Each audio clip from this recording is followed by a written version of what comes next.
Hi, welcome to my classroom. In this presentation, I will be explaining some of the ways in which different forms of literacy appear in an English classroom and in school in general.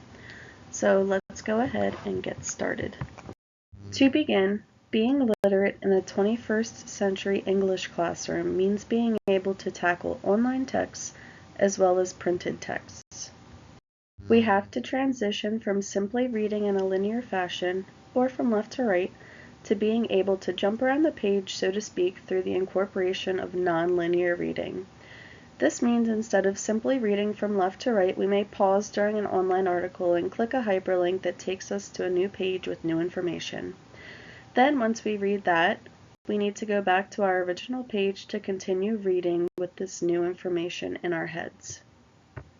In my 6th grade classroom, I have a selection of manga available for students to borrow, and they love this genre. Part of me wonders if it's more similar to their devices as it goes against the quote-unquote traditional means of reading and has students read back to front and right to left. It's almost rebellious in a way to go against the status quo of the structured reading I had to do in school, and in a way it connects to our 21st century model of nonlinear reading. Regardless, though, students must be digitally literate to succeed in the 21st century. To engage in this form of literacy, I could do things such as utilize our Canvas page or create assignments such as word clouds for a pre-reading assignment that requires the manipulation of technology. Visual literacy is another form of literacy that can be improved upon in my English class. Visual literacy is the ability for individuals to be able to use and make visuals. In my English classroom, I could use the mind's eye pre-reading strategy and have students draw an illustration of what mental image came to their mind after those initial 20 words were shared.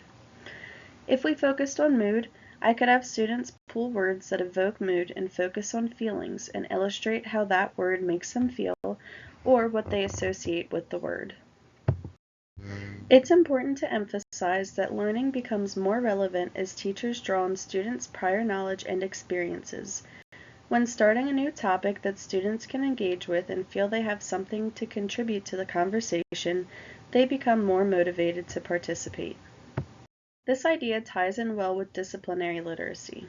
Part of disciplinary literacy is the idea that we as teachers should collaborate to plan and implement practices, and over time, these skills that we've developed together will give students a better chance at understanding the content. Take, for example, in my English class, we read a text about the Civil War.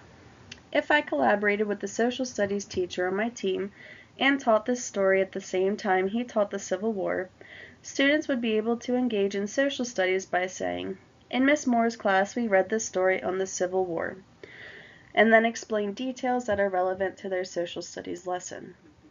This takes content from being completely isolated to making connections between different disciplines. It's a powerful tool that will help students later on in life because they will be able to make connections between different pieces of information that they may not have realized otherwise. Take, for instance, an article written on oil shortages. The English piece is being able to read the article and interpret it, but then an individual might remember learning in social studies that oil is a scarce resource that can only be found in certain areas, therefore there's a high demand for it. This individual may also think about science class and appreciate the time and process of creating fossil fuels and other inorganic substances. By incorporating 3 different content areas, this individual is able to gain a fuller appreciation for the article being read and the topic in general. In order to make those connections, students must first gain content literacy. According to Vaca, when English learners struggle with content literacy tasks, instruction should be specially designed to meet their academic and linguistic needs, which often include learning grade-appropriate and academically demanding content, learning the language of academic English as reflected in content subjects, texts, and classroom discourse, engaging in appropriate classroom behavior and understanding participation rules and expectations in small groups and whole class instructional routines, and mastering English vocabulary and grammar. Not only do these rules apply to English learners, but These expectations also apply to children whose first language is English as well.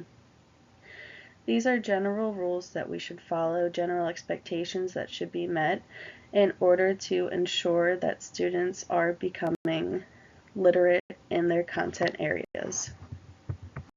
Vaca includes a great example in his text when he explains the many connotations of a word, such as apple. When learning vocabulary, EL students and students whose first language is English, the definition of apple that they received probably did not extend beyond the idea that it's a fruit and can come in different colors. Now imagine if we're reading a poem and an apple symbolizes new beginnings. Without proper content literacy, students will overlook the symbolic nature of the apple and take it at face value. Apples could mean something totally different in social studies. Perhaps they're an example of imports and exports. Whereas in science, you talk about the properties of an apple and the photosynthesis process. Without a full understanding of each content's expectations, students will fail to look past the simple definition of an apple as a fruit that comes in different colors. These are just a few of the many forms of literacy found within my English classroom. It's important that we as a society look past our outdated understanding of literacy as simply being able to read and write. Because in order for our students to succeed after school, they need to be digitally, disciplinarily, and content literate, just to name a few. These children are our future, and without shaping these different literacies in the classroom, we are setting ourselves up for a future led by illiterate individuals. As a teacher, I aim to do everything in my power to ensure that doesn't happen. Here are my references. I mainly reference Vaca's text, but I also include the example of the Mind's Eye strategy taken from the YouTube video in our content.